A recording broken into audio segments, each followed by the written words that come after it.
It was supposed to be a polite, diplomatic evening in Ottawa. Suits, speeches, and smiles. But before the night was over, America's top representative to Canada would shatter decades of decorum in one unforgettable outburst.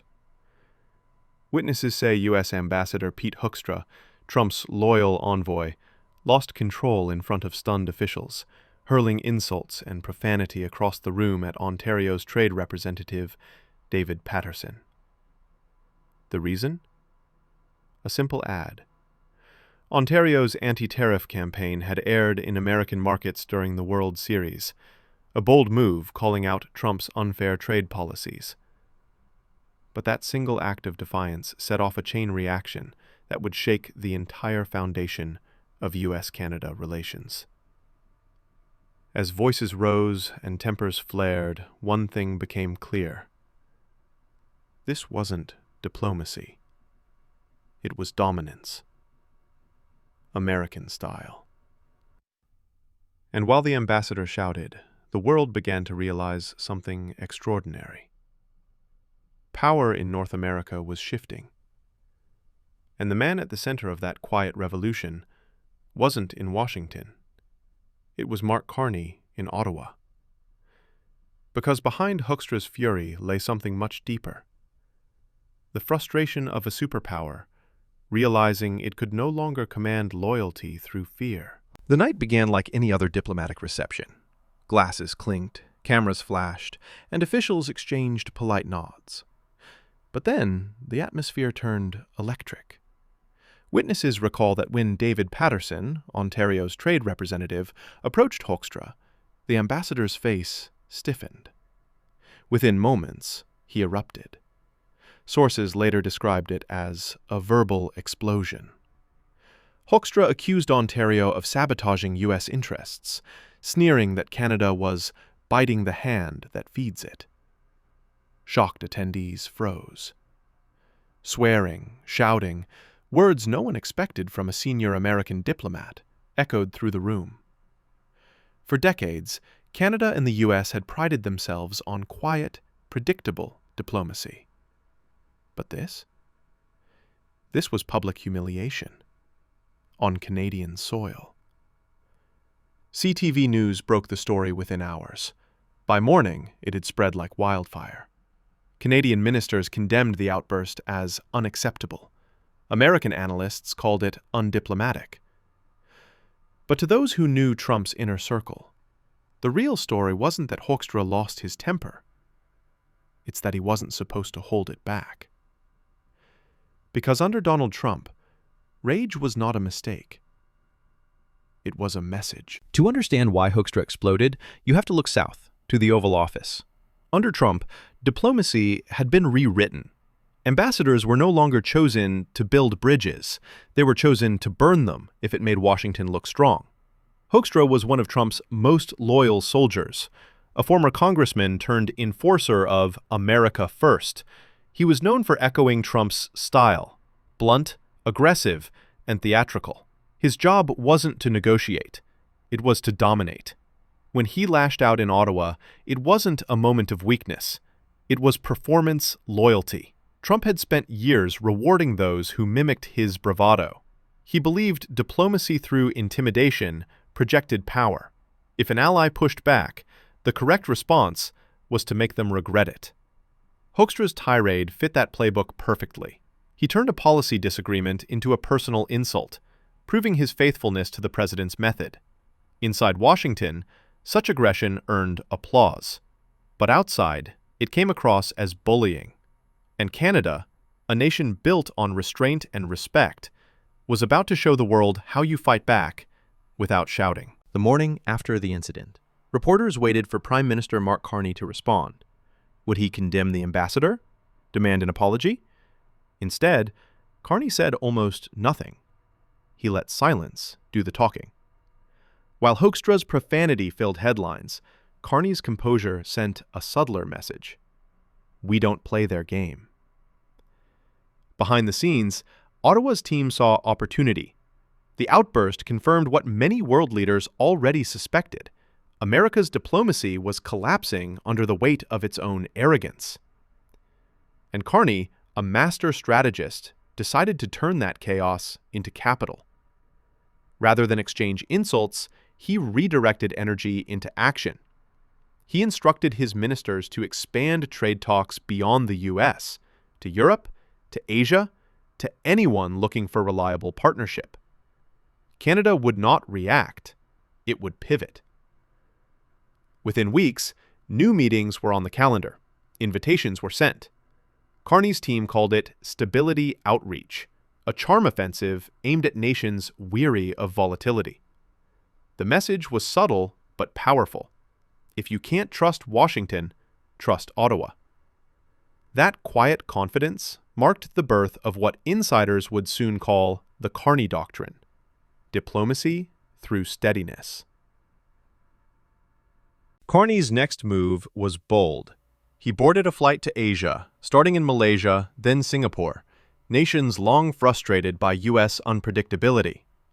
In each meeting, Carney emphasized fairness, cooperation, and the freedom to trade without coercion. His speeches were short, deliberate, and deeply symbolic. Then he headed to Europe, Brussels, Berlin, Copenhagen, where leaders were already looking for dependable allies after years of tariff threats and policy reversals from Trump's administration. Carney didn't offer dominance. He offered partnership. Soon, the tone around the world began to shift.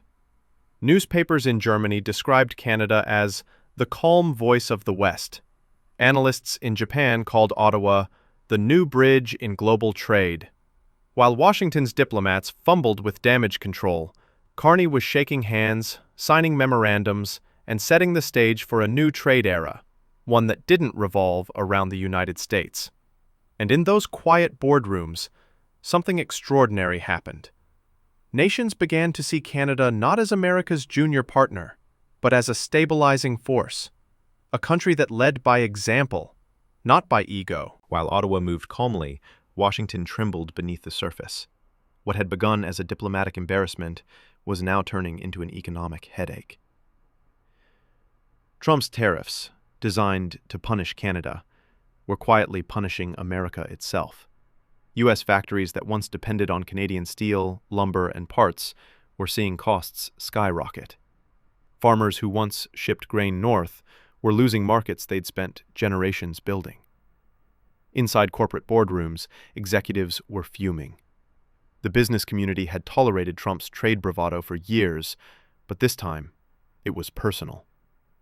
The Ottawa outburst had become a symbol, proof that the United States had lost its cool, and with it, the confidence of its partners. Canada, by contrast, looked calm, reliable, and rational. Investors noticed. Foreign capital began flowing north, especially into sectors once dominated by American giants. Technology startups in Toronto and Vancouver saw a surge in funding. Mining firms in Quebec received new European contracts. Even renewable energy projects, solar, wind, hydrogen, were suddenly attracting investors who wanted out of the chaos south of the border. By late spring, U.S. economists were warning Congress that the so-called America First approach had turned into America alone. Trade data painted a brutal picture.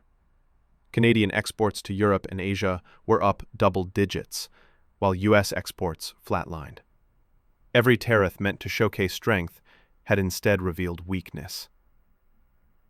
In the White House, aides tried to spin the numbers, but the truth was obvious.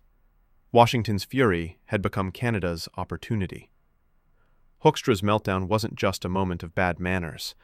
It was a mirror reflecting America's fading grip. And while Trump's team kept shouting about loyalty and leverage, Carney didn't need to say a word. The global economy had already chosen its winner. It didn't take long for the world to notice what was happening. Within weeks, the Ottawa incident had evolved from a diplomatic scandal into a defining moment of modern geopolitics. International headlines captured the irony perfectly. Canada's calm outsmarts America's fury. Analysts from London to Tokyo began dissecting how one outburst had exposed a deeper truth, that the United States once the symbol of composure, was now the face of volatility. European leaders, weary of Trump's threats, turned their eyes north. Brussels extended new trade consultations. Berlin requested high-level talks to coordinate clean tech investments. Even Tokyo, long tied to Washington's orbit, quietly opened discussions about joint research projects with Ottawa instead of D.C. For the first time in decades, Canada was being treated not as America's shadow, but as its counterbalance. The tone of media coverage shifted dramatically. CNN called it a reversal of influence. The Financial Times described Canada as the grown-up in the room. Even American networks, once loyal to the administration's narrative, couldn't ignore what was unfolding. Washington's anger had become Ottawa's advantage. Mark Carney didn't need grandstanding or slogans. His diplomacy spoke in results. He showed up where others withdrew, listened when others barked, and built trust where others broke it. Slowly, the global business community began realigning its loyalties. Investors, governments, and even NGOs started to see Canada as a haven, politically steady, economically promising, morally consistent. For decades, the world had looked to Washington for leadership, but now something remarkable was happening. World leaders were dialing Ottawa instead. It wasn't loud, it wasn't flashy, but it was real. And in a world exhausted by drama, that quiet steadiness felt revolutionary. Inside Ottawa's parliament, a quiet phrase began circulating among ministers, diplomats, and advisors. The Carney Doctrine. It wasn't an official policy. It wasn't even written down, but everyone understood what it meant. It was the unspoken code behind Canada's rise. Lead with steadiness, not noise. At its heart, the Carney Doctrine rejected the chaos that had come to define modern politics. Where Washington demanded loyalty, Ottawa earned trust. Where Trump's ambassadors shouted for attention, Carney's envoys whispered results. The world didn't need another empire throwing elbows. It needed a partner that could be counted on. And Carney knew that reliability was the new currency of power. Under this quiet doctrine, Canada began operating with military-level precision. Trade delegations were dispatched not just to allies, but to forgotten regions: Eastern Europe, Southeast Asia, even Africa, where U.S. influence had withered. Instead of promising dominance, Canada offered partnership.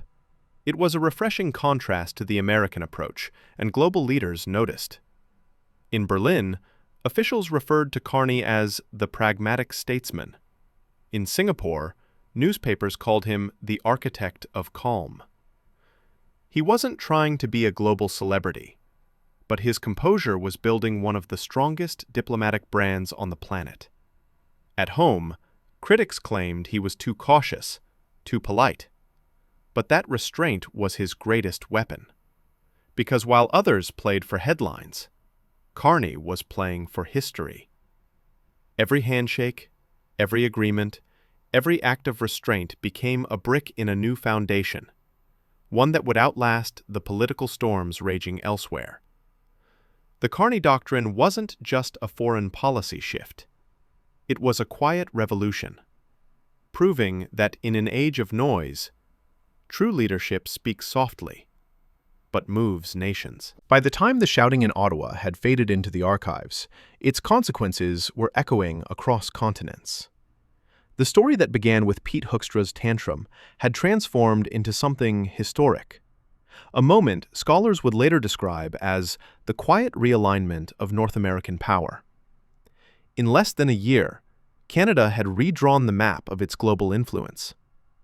Trade with Asia had reached record highs. New agreements with Europe opened doors for clean tech, green steel, and rare mineral exports. Investors who once looked only to Wall Street were now flying to Toronto and Vancouver. Ottawa was no longer waiting for permission from Washington. It was leading conversations Washington wasn't even invited to. For decades, the United States had dictated the rhythm of continental policy. But suddenly, the music had changed, and Canada was conducting the orchestra. The irony couldn't have been sharper. The same aggression meant to reinforce U.S. power had accelerated its decline. Hoekstra's fury wasn't just an embarrassment. It was a symbol of an empire struggling to control the narrative. Mark Carney, on the other hand, didn't need to prove anything. His patience had done what shouting never could. It rebuilt trust. Nations were realigning their strategies around Canada's consistency, calling it the safe haven of democracy. Even U.S. analysts admitted what their government refused to say out loud. Every time Washington tried to intimidate, Ottawa gained influence. By the year's end, the numbers told the truth. Trade up, investment rising, confidence restored. The torch of credibility had crossed the border. Canada wasn't following the old playbook anymore. It had written a new one, where diplomacy, discipline, and quiet confidence replaced fear, fury, and force. The power shift wasn't coming. It had already happened. When history looks back at this moment, it won't remember the profanity or the shouting match in Ottawa. It will remember the silence that followed, and what Canada built within it. Because that's where true power revealed itself. Pete Hoekstra's tirade was supposed to scare Canada into submission. Instead, it exposed America's own fragility. Trump's era had taught his envoys that dominance was strength, but Carney showed the world something far more enduring, that composure is power. While Washington shouted about tariffs, Canada signed trade deals. While Trump's team waged Twitter wars, Carney forged real partnerships. One side chased applause, the other earned respect. And as the months unfolded, it became clear that the battle for influence wasn't being fought in press conferences or speeches. It was being fought in boardrooms, trade halls, and quiet negotiations, where trust mattered more than volume. By staying measured, Canada didn't just survive the storm, it redirected it. The fury meant to break it, instead fueled its ascent. Investors, leaders, and diplomats began asking the same question. If chaos defines the old empire, could calm define the new one? The answer came in the numbers, in the alliances, in the tone of a world shifting north. America's threats had built walls. Carney's strategy built bridges. And as those bridges connected Asia, Europe, and beyond, the world found a new voice to follow, one that didn't need to roar. So when the next crisis comes, and the next ambassador loses his temper, remember this: it's not the loudest who lead history. It's those who keep their balance when everyone else is falling apart. Because in diplomacy, as in power, calm doesn't mean weakness. It means you've already won. This is Northern Pulse.